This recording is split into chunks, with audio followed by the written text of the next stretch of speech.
Hi friends, இன்றைக்கி உருளைக்கிழங்கு எப்படி வறுக்கலான்னு பார்க்கலாம் வாங்க.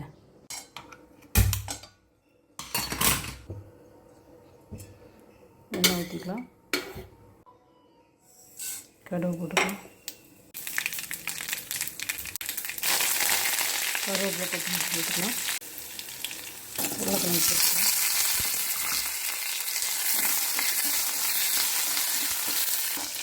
மஞ்சள்தூள் சேர்த்துக்கலாம், மிளகாய் போட்டு,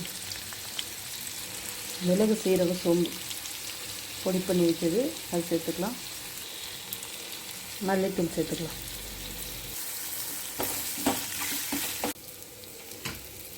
கருவேப்பிலை பொடி பண்ணி வச்சது சேர்த்துக்கலாம். இப்போ தக்காளி சேர்த்துக்கலாம். தக்காளி போட்டு பூண்டு சேர்த்துக்கலாம். இப்போ எண்ணெய் கொஞ்சம் சுற்றி ஊற்றிக்கலாம்.